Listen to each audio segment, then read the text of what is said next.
out our ongoing series, The Search for Solutions Against the Coronavirus. And this morning, new hope for a new treatment, Craig. Yeah, that's right, Savannah. The first nationwide study of convalescent plasma, the transfusion of antibody-rich blood of a recovered patient to a sick one. It's concluded that the therapy is safe. NBC's senior investigative correspondent, Cynthia McFadden, has some exclusive details for us this morning.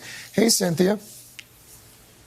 Good morning. Well, this is really exciting. There were some who believed that convalescent plasma would just make sick patients sicker. Doctors say no, that's not the result.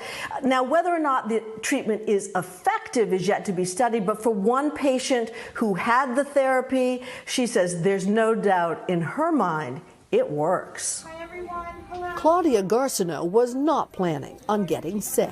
I'm the Chief Nursing Officer, Vice President for Nursing at Mount Sinai, Brooklyn. By March, her hospital was packed with COVID-19 patients. The hours were long, and the responsibilities were great. Very sick, very acute patients requiring a lot of care. But Claudia felt fine until she didn't. Diagnosed with COVID-19, an X-ray showed she had pneumonia in both lungs. Her daughter drove her to Mount Sinai in Manhattan. This was the most difficult part of it, looking at her and thinking to myself, is this the last time I'm going to see her? After 3 rough days in the hospital, her grown son called. Mom, great news. They think you can have the plasma. And I was like, do you think I should do that? It's like a transfusion. I'm not sure. Terrified she was going to be put on a ventilator, she agreed. I really wasn't a nurse at that moment.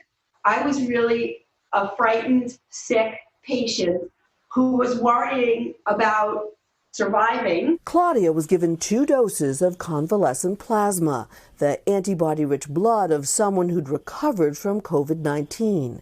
It took 4 hours. Dr. Decal Bouvier, one of the leaders of Mount Sinai's plasma program, says Claudia was their 12th patient. They've now transfused over 350 patients and studied the first 39. At least preliminarily, we are seeing that plasma can be beneficial, mostly in preventing people from getting sicker and having complications later on in disease. Dr. Michael Joyner is one of the heads of the nationwide consortium, which published the positive safety results.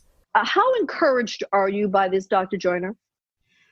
We're very encouraged that the treatment is safe, and that was really the first hurdle for us. He says they're now racing to assess the effectiveness of the treatment. How soon will they have those results? As fast as we can. Our data mining and analytics team is working on the data that we have currently. While her data is not yet available, Claudia Garcino says there is no doubt in her mind about its powers. 30 hours after her transfusion. I remember taking that first deep breath. I felt like I had oxygen. I felt like I won the lottery. It really sounds like almost a miracle. Exactly. Of course, immediately I called my son and I said to him, I think that plasma did it.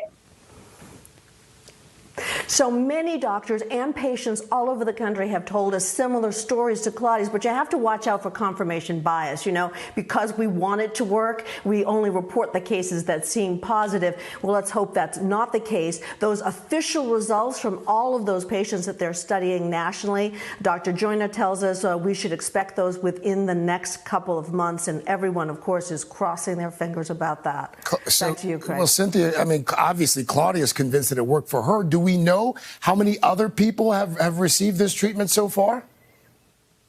Well, nationwide, as part of this massive study, over 10,000 patients have received the therapy in just the last 5 or 6 weeks. Now, think about that. Not only did they have to pick the right patients to give it to, they had to harvest the plasma from recovered patients in order to be able to make those transfusions, and then they had to spin the blood so that they had the antibodies in the plasma right. So listen, it's a huge national effort, and Dr. Joyner and others say that without this massive cooperation across the country, it just wouldn't be possible. So on a Friday morning, some really good news, one hurdle crossed. And we will certainly take that. Cynthia McFadden for Cynthia, thank you.